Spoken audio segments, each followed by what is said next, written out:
teknik belajar menanam singkong.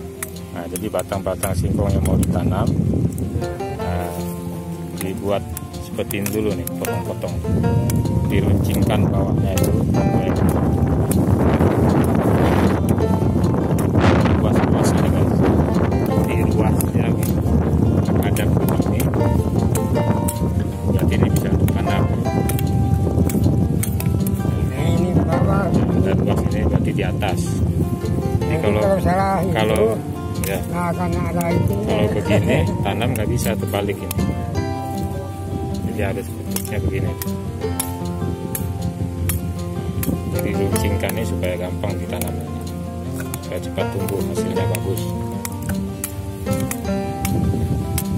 Ini yang ini Pak ya, ini yang di atas. Nah, ini ke atas. Kalau begini, Ya. jadi nggak bisa begini.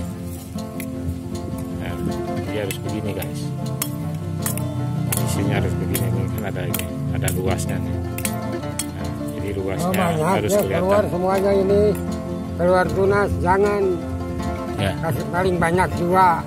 Oh, Nah, gitu. Paling banyak 2. oh Kalau ya. banyak buang aja. Keluar 2. Ya, ya. Kalau banyak nggak boleh ya.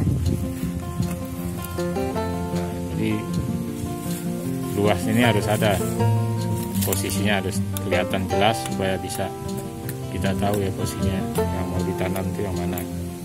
Atas bawahnya jadi jelas. Nah, jaraknya begitu. Kalau jaraknya 1 meter,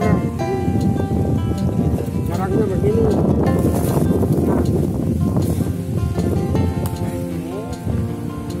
Jadi tanam singkong ada jaraknya. Jaraknya begitu.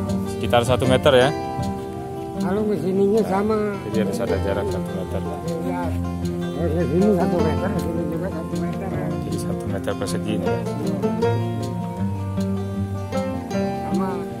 Jadi begitu caranya, cara menanam singkong yang baik supaya hasilnya maksimal. Jangan terus aja begini. Ah, jelek. Jangan. Ya. Itu buat pagar. Ya, itu Itu mau buat pagar. betul. Nah, jadi Pagar begitu. menghalangi orang-orang nanti kalau sudah tumbuh kan tidak bisa masuk. Ya, jadi itu tekniknya guys. Kalau tanam Oke, ini assalamualaikum. terus